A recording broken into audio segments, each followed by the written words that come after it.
Get all of them? That is it. Now we're going to turn it over to my mentor, the man that got me involved in all of this, Mr. Radical Russ Belville. Take it away, man.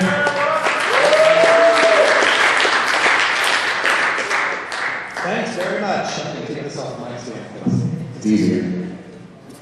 My name is Russ Belville. I'm the executive director, host, producer, writer, janitor for 420 Radio. And we're back there streaming live right now across smartphones all across the world and online. We're also archiving this. We'll have it on my YouTube channel, Radical Russ, as well as on 420radio.org. The reason I formed 420radio.org is because, I don't know if you noticed, I have kind of a radio voice. And I've been doing talk radio. I was on the left-wing dial on XM satellite. And it kind of shocked me because when I first went into this, I actually won a national talk radio contest. It was like a Star Search. And when I went into the contest, I got these talking points or these guidelines from talk radio professionals. And one of the first things they told me is they said, whatever you do in talk radio, you don't want to talk about the 4 Gs. Like the 4 Gs. You don't rap group for me, the 4 Gs. No, you don't want to talk about God, guns, gays, or grass. I said, what? Because yeah, because God, guns, gays, and grass, people got their minds made up. There's no talk there. It's just shouting and arguing. I said, no, that's not the way I see things. So I went through the contest, and in the finals of the contest, I actually took one of my segments and dedicated it to the war on drugs. One of the judges was Ed Schultz from the Ed Schultz program on MSNBC Talk Radio, and he was the deciding vote in me winning the contest. He actually said that he was kind of surprised that I did the war on drugs, but by the time I got done talking with him, he was kind of convinced that this issue needed more talking about. And so it's really nice to get people on the left side of that, liberal side, to really get some serious notions talking about marijuana, other than just the prohibition is bad or it's racist or whatever, but actually supporting the idea of legalization. So my presentation today is entitled The Results of Legalization and Data from the First Full Year of Marijuana Legalization in Washington and Colorado. And I've for a long time said that one of the most difficult things about trying to get marijuana legalization passed is it doesn't exist. You're asking people to come up with an entirely new program. They have no idea what it would be like. At least with alcohol prohibition, it was only lasted for 13 years, and people were still able to remember back in the day when there used to be saloons, and there used to be beer, and there used to be spirits, and so they had something to go back to when we got rid of alcohol prohibition. But with marijuana prohibition, hardly anyone's alive today that still remembers what it was like when marijuana wasn't prohibited. So the breakthrough in Washington and Colorado in 2012 to legalize marijuana was the best possible thing that could have happened to us. And I had to fight with some people in Washington State who complained, oh, it's only an ounce. We only get grown ounce. You know, we don't get to have an ounce. We don't get to have an ounce. Even some people in Colorado complained, oh, it's only an ounce, it's only an ounce. And I said, man, it doesn't matter if it's a gram you're legalizing. It doesn't matter if they're only legalizing it for you to smoke it after midnight on Wednesdays while you chain to a radiator. It's some progress in legalization. And by creating something concrete, creating something real, creating something that people can point at and gather data on and research, that changed the whole game. Because the way that our opponents have been frightening the people and casting this propaganda over the past 70, 80 years is because there was no reality to check them. They could make up the worst possible things that could happen from legalization, and without any data to check it, it was always conjecture, it was always guessing, it was always estimating what might happen. But now we've got the data. Now we've got 2 states that have legal marijuana for over a year, and we can start to notice some trends. And by the way, there's a lot of facts and science and stuff in this PowerPoint. If you're taking notes, that's great, but if you just want to sit and watch and listen and enjoy, this whole presentation will be online at 420radio.org/shop. And pay attention at the end of the show. I'll give you a coupon code so you can download it for free. But only for the rest of this month. I gotta pay for this. But anyway, we'll have a PowerPoint for you, and we'll have hyperlinks to all the studies, all the articles, all the data that I'm referring to. Are we ready? Yes. Really? Are we ready? Yes. All right. I can play it because we don't have the audio like I'd like it. We're going to start off by introducing you to an old friend of mine. Goes by the name of Kevin Sabet. Who knows Kevin Sabet? Kevin Sabet's the head of this thing called Project SAM, misnamed Smart Approaches to Marijuana. I like to call it the Cohurst Rehab All Potheads Project, or CRAP. His idea with Project SAM is that the drug war is indefensible. We can't defend the racism of it. We can't defend locking people up anymore. We can't defend the waste of money. We can't defend the fact that we're not stopping anyone from smoking. So his goal is to divert the war on drugs, not from the school to prison pipeline we currently have, but into a school to rehab pipeline. You heard other people talking earlier in the last panel about drug courts, and that's part of that. That's part of that whole drug court rehab P-test industrial complex.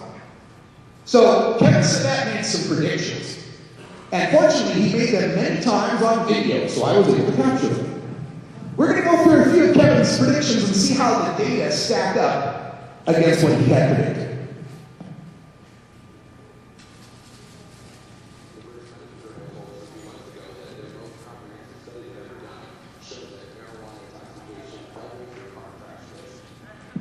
The British Medical Journal told us a few months ago that their most comprehensive study they've ever done showed that marijuana doubles your car crash risk. Now, why he's trying to set that up is he's trying to scare people that, oh my God, if we legalize marijuana, there's going to be stones and mayhem on the freeways. There's going to be people smoking weed and then driving. Because that's never ever happened before. Because legalization somehow invents cars and invents marijuana. Like my friend Keith Struck says, what do they think we've been all these years? If there's been smoking and driving, it's already existed. We haven't seen stone mayhem on the freeways, but let's take a look at what Kevin had to say in the actual study. Because I look stuff up. I don't trust these people, and you shouldn't trust me. You should look stuff up too. That's one of the best tools you can have as an activist. But the British Medical Journal study, and I don't know why this is moving automatically, let's go back. The British Medical Journal study showed that there was a double crash risk, 1.95 OR, and that's odds ratio. What that means is a sober person would be a 1-to-1. That's your baseline. So somebody who's got marijuana in their system within 3 hours is almost twice as likely as a sober person to be involved in some sort of crash within 3 hours of smoking marijuana. But that same study showed that alcohol drinkers at 0.08, we're not talking about blitz, right? Just at the limit, were 2.69 to 1.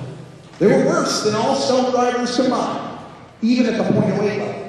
And one of the researchers actually wrote in this, although we restricted to drivers with THC, in the absence of other drugs or alcohol, other potentially important confounders were probably not controlled for it. Confounder is something that messes up the data. For instance, pot smokers tend to be the same young male drivers who are the worst drivers on planet Earth. Yes, lots of teenage boys smoke pot. Lots of teenage boys get car wrecks. It doesn't mean that marijuana caused their car wrecks, it just means teenagers are bad drivers. But this was from 2012. I thought it might be interesting to consult some newer data, a newer study. And this one came from Dr. Roha Lee. And it was it was a odds risk study again. And this one, once again, starts with 1-to-1 for a sober driver. It found a slightly lesser risk for marijuana drivers, 1.83 to 1. For narcotics, it was 3.03 to 1. That's things like Oxycontin, Vicodin, and Percocet that come with this little label that says, until you know how these drugs may affect you, do not drive or operate heavy machinery. But once you do know, go ahead and drive. Stimulants like Adderall, Ritalin, or Phentermine, 3.57 to 1. Depressants like Valium, Klonopin, and Ativan, 4.83 to 1. Alcohol, any amount of alcohol, 13.64 to 1. And alcohol plus drugs, 23.24 to 1. So it's not like we're trying to say there's not a risk from people who smoke pot and drive. We are trying to say it's the lowest risk on the list. It's the least of all the other drugs, and you don't hear them calling for a per se driving limit on Oxycontin or a per se driving limit on Adderall or Valium. So why should there be one on cannabis? But this is all just conjecture, and this is back in the time before we had some actual unusual way that we really didn't know what was going to happen after we legalized. Another thing I thought would be interesting to look at is the fatality rates. Because really, I don't care how many people are showing drivers, I care how many people are dying. It's the harm that matters. So what's happening with the harm? Well, looking at this chart, there's a few different lines, and the dots here, these dotted lines, the red one represents Georgia, and the blue one represents the United States. And these lines are graphing from 1994 to 2011, the traffic fatality rates in deaths per 100 million miles. That's kind of a fair way to look at it, right? Because if you're in a little baby state like Rhode Island versus a big state like Texas, right, the driving would be quite different. So they divide it by how many 100 million miles have been driven. And both the United States and Georgia, and Colorado for that matter, started in 1994 around 1.72 deaths per 100,000. Sorry about that again. 1.72 deaths per 100,000. Washington's always been lower. Don't know why, but people in Washington drive safer. But what you can see is while Georgia parallels the United States pretty closely for fatalities, look what's happened with Colorado and Washington over that same span. That's right. You're safer driving a car in weed legal Washington or Colorado than weed illegal Georgia. But again, this is only up to 2011. What's happening now? What's happened since we legalized? Has that made any difference? Well, there's a few data points we could look at. One of them is this campaign that they have, the federal government, National Highway Traffic Safety Administration, grants money every year to certain police jurisdictions, traffic jurisdictions, for a federally funded crackdown called Drive Sober or Get Pull Over. They do it year after year after year. It always happens mid-August through Labor Day. Great. So at the end of the summer, a lot of driving, right? Mid-August through Labor Day. In Washington State, in Kitsap County and in Kent County, which are the two counties that are the major population area of Seattle, DUIs dropped. In that 2-week period between Labor Day and mid-August and Labor Day, from 71 to 49 in Kitsap County, from 374 to 292 in King County, and that crackdown started on the first day of the first legal Seattle Hemp Fest, where there were 100,000 people in a park smoking marijuana. Very easy pickings if the cops were thinking they were impaired, and yet there were fewer DUIs. Now this is all DUIs, it's not just marijuana DUIs, but we'll get to some of that data soon. In Colorado, for that same 2-week period, they did separate the DUIs by alcohol versus marijuana. Out of 359 DUI arrests, there were 13 for marijuana. 13 out of 359. In the city of Denver, out of 157 DUIs in that 2-week span, 1 for pot. In the city where they say there's more dispensaries than Starbucks. All right, well, that's some interesting data, but let's look a little further, because now we've got a year's worth of traffic data to look at. This is a look at Washington State's marijuana DUI data, and we have some pretty good numbers on this because the Washington State Patrol tracks this stuff pretty well. The first data point is one they're trying to scare people with. 1,362 drivers tested positive for THC. That's 25% more than last year. Okay? But did more people die? Were there more crashes? Of course more people are testing positive for THC. You legalized marijuana. There's more people probably going to smoke it. Does that mean they were impaired? No. Just means they were smoking. When you do these blood tests, they'll detect active THC for hours, even half a day or more after you smoke. And the limit in Washington State is 5 nanograms. Folks, I wake up over 5 nanograms. Guaranteed. So it's not really a scientific or accurate test, but at least it gives us some sort of benchmark to look at. So let's look at it. Comparing the THC positives that went up by 25%, we can also compare the THC COOH, C-O-O-H, that's carboxy THC. That's the chemical reading for the metabolite. And you all know metabolite, right? That's when you take the B test for work and it can show up 2 weeks later, and you're not anywhere close to high, but 2 weeks later, you can get popped. That went from 25% of all drivers last year to 40% 30% of all drivers this year, or 2013. So that tells us, yes, more people are smoking pot because they got it in their metabolism in their system. But again, has that caused more harm? Well, here's some other stats. In 2012, they were testing what counted as a THC positive was anybody who was 1 nanogram or higher. In 2013, they raised that to 2 nanograms or higher. So it's harder to be a THC positive now.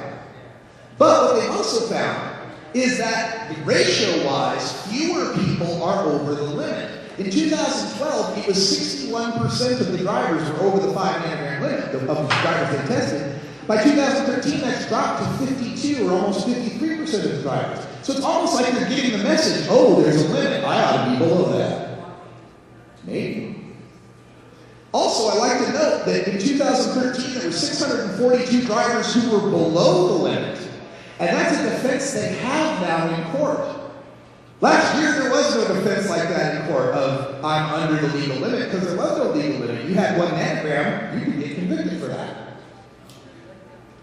Now, let's take a look at the harms.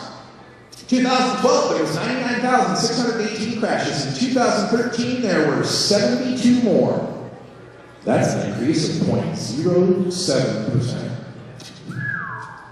In 2012, there was 444 fatalities. In 2013, there was 1 fewer fatality. I'm not saying marijuana is making the roads safer. I'm saying they don't seem to be making them any more dangerous. And, money quote from Bob Hawkins, spokesperson for the Washington State Patrol, quote, we are not seeing a change in the declining traffic fatality trend since the legalization of marijuana.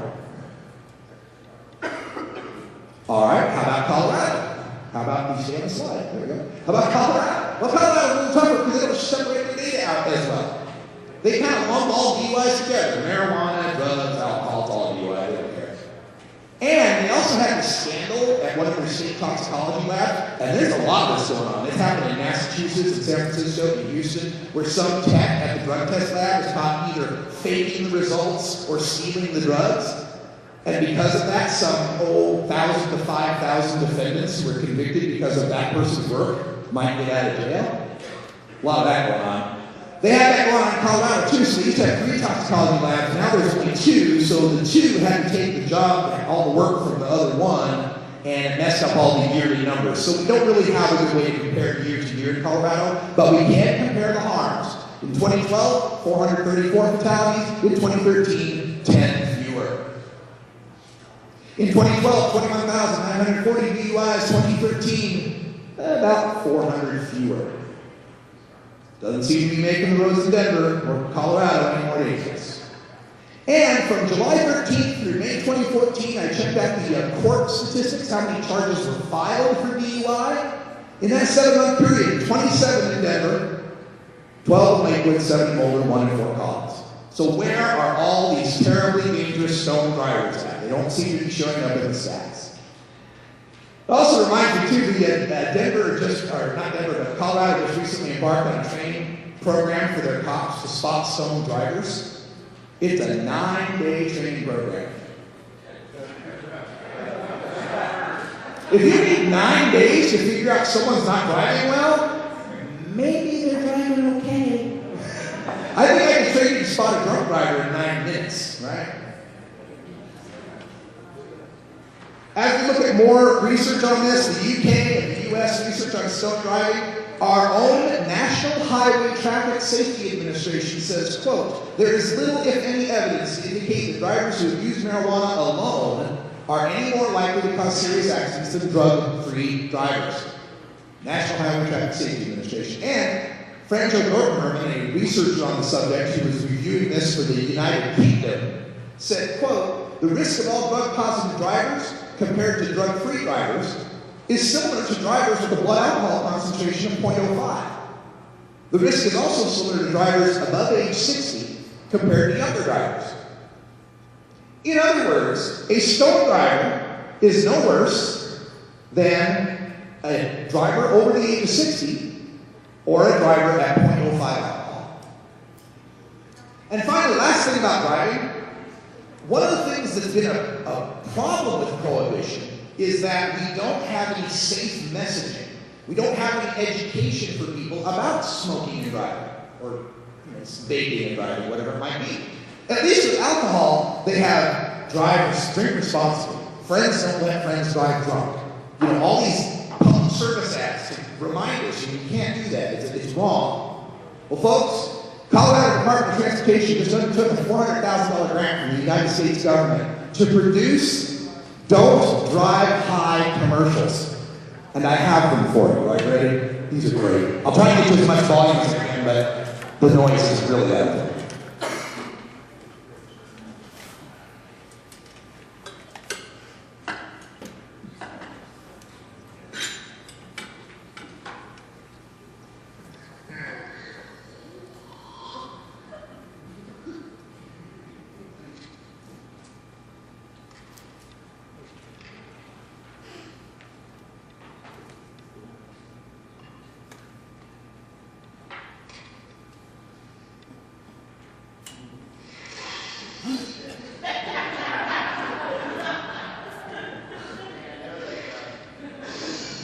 Installing your TV while high is now legal. Driving to get a new one is not. Here's number 2.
Isn't it amazing what a state can do when it puts marijuana legalization in its constitution?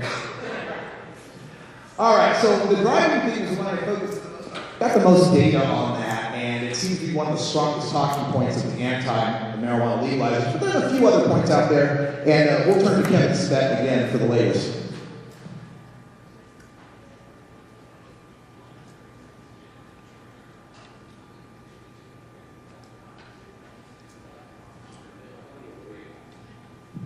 We know that 1 out of every 6 kids that try marijuana will become addicted. Okay, that's not 6 out of 6, but that's probably something plenty to worry about. 1 out of 6 kids that smoke pot will become addicted. Well, you know me, I look stuff up. So here's the data behind that. Addicted means regular adult use. There are 4.4 million teenagers every year who try marijuana for the first time. That's 17 and younger, right? Minor teenagers, right? So if 1 out of 6 teenagers became addicted, I think let's take a look at all the adults who ever smoked pot first when they were under the age of 17. By the way, anybody here ever smoked pot before the age of 17? Okay. Not me. I didn't start till I was 22. But a lot of people do start when they're younger, right? So if I took all the adults and then I just only took the adults who started before the age of 17, that would give me some idea how many became addicted, right? So there were 60 million adults that had tried marijuana before the age of 18 in America. So 1/6 of that would mean we'd have to have 10 million marijuana addicts, right? 1/6 of all the people who became addicts, 10 million addicts, right? To get 10 million marijuana smokers, you have to count everybody who has smoked marijuana 4 times or more per month. In other words, a weekend joint counts you as one of those 10 million addicted marijuana smokers. Really? A joint on the weekend. That's what we're worried about. 1 out of 6 kids who tries pot might smoke a joint on the weekend when he's an adult. But here's where the real problem is, and that's the fact that under prohibition right now, it's easier for kids to get a hold of marijuana than it is for adults. Over the past 3 decades, this CASA, which is this organization that tracks kids and their attitudes toward drugs, asks the question, how easy is it for you to get a hold of weed? And the answer for easy or fairly easy has ranked between 80 and 90% for 3 decades straight. It's easier for a kid to get a hold of a bag of weed than a patient or a doctor. And 44% of the kids at school these days know a drug dealer at school. What's on the menu at the drug dealer? 91% of the time the drug dealer's got marijuana, 24% prescription pills, 9% cocaine, 6% cigarettes, 1% alcohol. Why? Because there's no money in being a tequila dealer. So I'm going to take marijuana away from the kids, because when I look at this next graph, I notice something else. And that is that regulation shifts marijuana towards adults. Now, what this graph represents, along this left-hand side, is the percentage of people of that age who smoke pot. The light-colored bars are annual. Did you smoke pot this year? The dark-colored bars are monthly. Did you smoke pot this month, right? So if we take a look at, say, someone in there that's 65, it's like only 2% of people that are 65 years old are smoking pot. But if you get here somewhere around 21, that's damn near a third of the people aged 21 are smoking pot, at least once a year. So the way that the graph looks right now, the bulk of marijuana smokers, almost 30% of marijuana users are under the age of 21. Almost 1 out of 3 marijuana users is under the age of 21. But when we start looking at some other numbers, the median age of pot smokers is 26. Now, median means there's half as many younger than that, half as many older than that. The average age of a pot smoker is 29. Now, my friend Kevin Sinet likes to often say, well, you know, the average age of a marijuana smoker in California, let me get it right. The average medical marijuana patient in California is a 32-year-old white male. I don't know what white has to do with it, but okay. If the average age of a medical marijuana patient is 32, but the average age of a marijuana smoker is 29, doesn't that mean medical pushed it 3 years older? And when you look at the Colorado industry, the average age of a Colorado medical marijuana patient is 41 years old. So that suggests to me that when we start regulating it, adults get more access. They're the ones that don't have a guide. They're the ones that can't wait around in the park now. They're the ones that don't want to risk their jobs and their families and all of their careers and their properties. This graph to me says that regulating marijuana moves it more toward adults. And speaking of the teens, here's another interesting set of data. This is data from here we go. This is data that comes from the Monitoring the Future surveys from 1975 all the way to 2012. The yellow line up above the top is the percentage of high school seniors who had tried alcohol. The black line is the percentage of high school seniors who had tried tobacco. And the green line, high school seniors who have tried marijuana. Now, back in my day, back in my day, I graduated in 1985. And there's the figures for 1985. When I was a high school senior, 92% of my classmates had drank. 68% had tobacco. 54% had marijuana. Used marijuana, right? Today, those figures, 69% of kids are drinking, have drank. 45% have used marijuana. And 39.5% have smoked tobacco. Fewer kids these days smoke cigarettes than smoke cannabis. Why? Because we started telling the truth about tobacco. In fact, there's some very key points that you can point to in this move. If they'll come up, here we go. Let's start all over. All right. That point right there is when Reagan blackmailed the states to have a 21-year-old drinking age. And look how much 21 drinking age caused the high school seniors to stop drinking. Here's the point where we had that lawsuit against Big Tobacco, and we forced them not to use Joe Camel anymore, and we made them card kids better, and we put the smokes behind locked counters. And look how much tobacco smoking dropped among high school seniors. Now there's the point when Reagan came in and said, just say no, and marijuana's bad, okay. And look how much marijuana smoking fell, but that's actually kind of deceptive. Because the thing that really fell during the Reagan administration was marijuana arrests. That's a wild one, isn't it? There were fewer people arrested every year by the time Ronald Reagan left office than when he came into office. Not much. Marijuana stayed about the same. Crack cocaine went way up the skyrocket, but marijuana stayed pretty much the same. Stop that. And then we have the the nadir of American marijuana use right there when Clinton got into office and said, I did not inhale, I did not do it, I'll never do it again, I promise. And then medical marijuana era begins there in 1996, and since medical marijuana has begun, marijuana has kind of not dropped a lot, but it's kind of dropped a little. So doesn't it seem like regulating drugs, alcohol and tobacco did more to combat youth use, and we didn't lock up a single adult smoker or drinker to do it?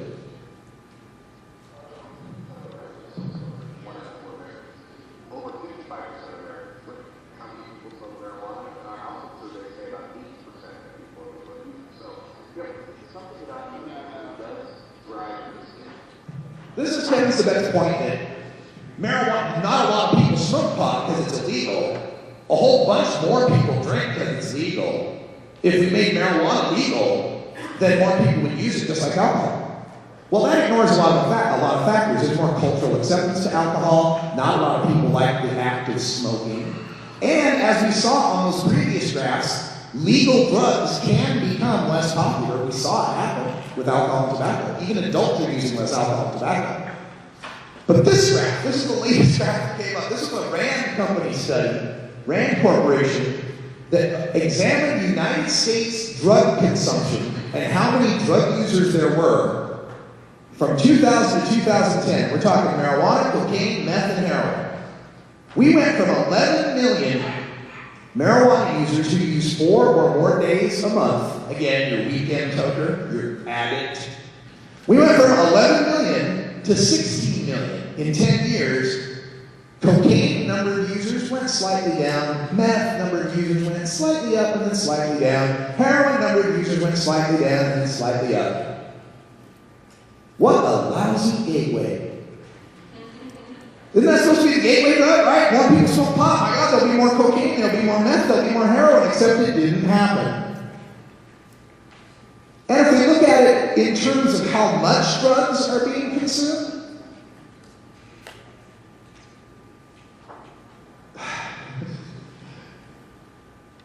one more. See the Windows 8. All right, so one more. This is the tons of drugs consumed in the United States over the past decade.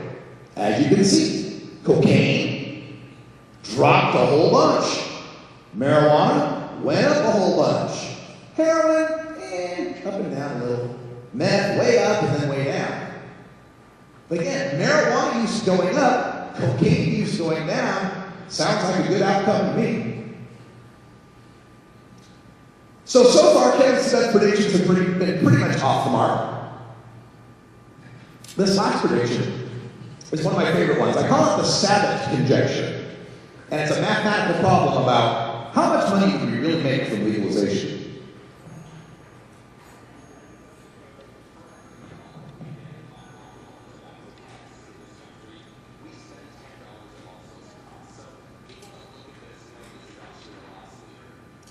The Sabbath conjecture is alcohol and tobacco bring in $40 billion in taxes every year.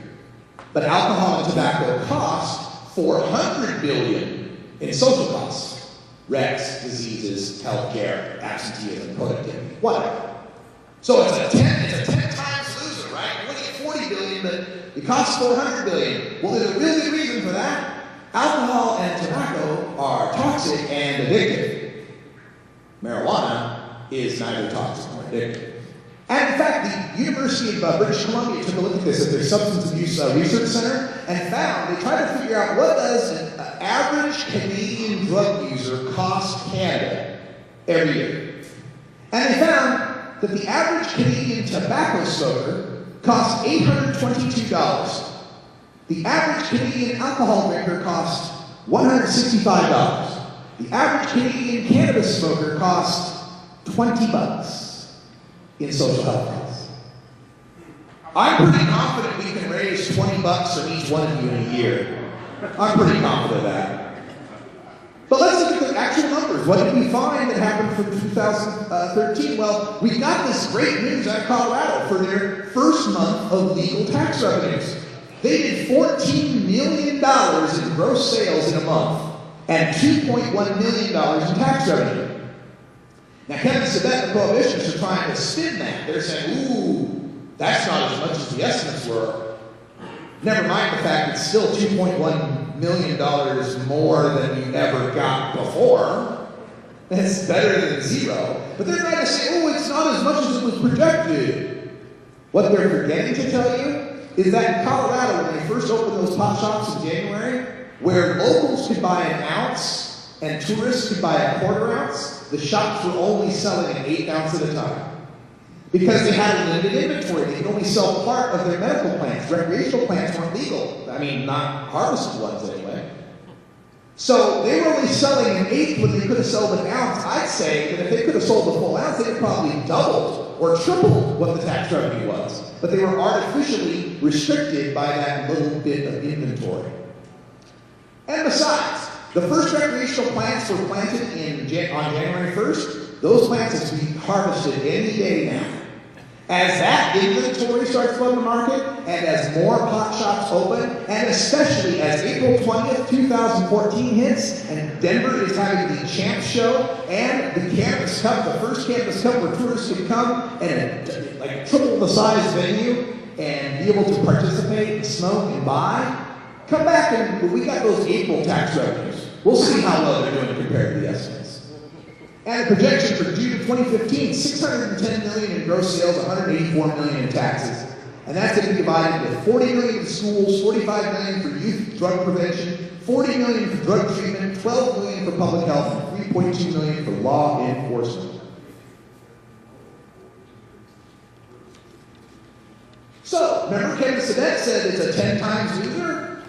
Well, if we made $2.1 million in taxes, there must have been $21 million in social costs in January. So where did they come from? The DUIs and the fatalities didn't change. No social costs changed there. There were 230 kids expelled from school for pot in 2013. That's 0.04% of the 495,000 middle and high schoolers in Colorado. The enrollment at Colorado University Boulder went up 33%, even though nationwide enrollment's down about 2%. Flight searches, people booking flights to Denver went up 6.2%. It went up 14% the first week of January, and the most searches for those flights come from the most illegal states, like Oklahoma, Kansas, Florida. You know, people from Oregon, Colorado, whatever. And marijuana use rates stayed about the same. About 8% of Coloradoans say they use marijuana. So if use didn't go up, DUIs didn't go up, fatalities didn't go up, but school enrollments and tourism went up, where's this $21 million in cost? It just doesn't exist. And the people of Colorado know it as well. In the 2012 election, they supported the amendment by 55%. The latest poll, they support their amendment by 57%. So the people of Colorado are behind it. Now to wrap up a few other pieces of the puzzle. When cops are busting us for marijuana, they're not busting rapists, they're not busting child molesters, they're not busting arsonists, they're not busting criminals, they're not busting thieves.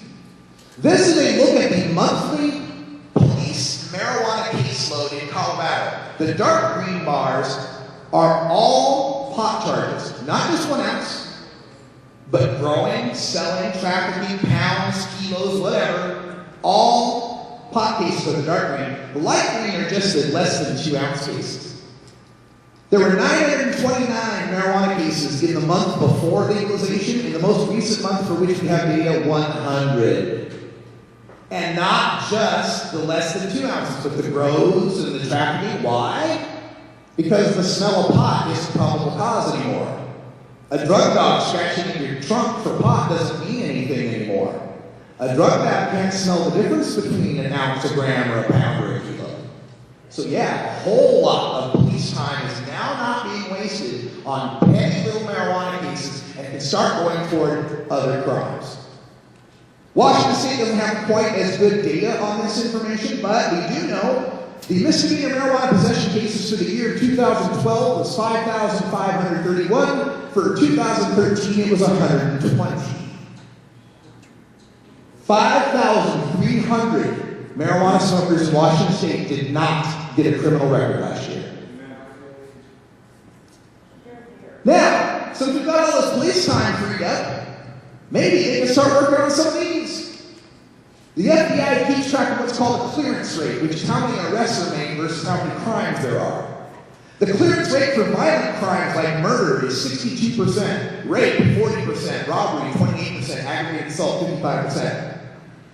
There's about a 1 in 4 chance a rapist is going to get arrested. There's about a better than 3 out of 5 chance a murderer is going to get arrested. A little better than half that an assaulter is going to get arrested. And then property crimes?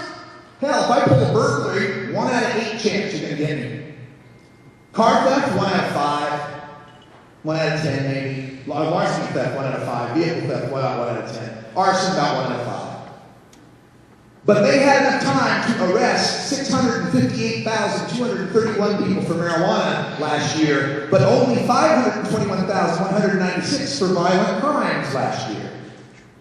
And every person busted for marijuana, each one of those 658,231 is someone who gets a marijuana record, who has to check a box when they try to get a job, who gets second-class citizenship in this country. And it takes, just like I got this from the Lead Speakers Bureau, 2 hours of police time per marijuana arrest for all the booking and fingerprinting and all of that. And we also have to consider that crime labs, they get a backlog. There's rape kits sitting on a shelf that don't get tested. Because in a rape, you have to have a suspect before you're going to test that, take it to trial. Like we showed you, there's 40% of the rapists get arrested. But with marijuana, we have to test that bag of marijuana to prove it's actually marijuana before we take it to court. So marijuana baggies get tested, rape kits sit on the shelf. Well, there you have it. There are the results of legalization from the latest data that I have. I did promise you to get a promo code. If you want to download this from 420 Radio's shop, you can download it. The code is SoCanCon. Doesn't matter if it's uppercase or lowercase. SoCanCon. You can download it for free. First 20 downloads are free. After that, it's $4.20. Imagine that. I'm Russ Belville from 420 Radio. Thanks for having me here. Give me a shout.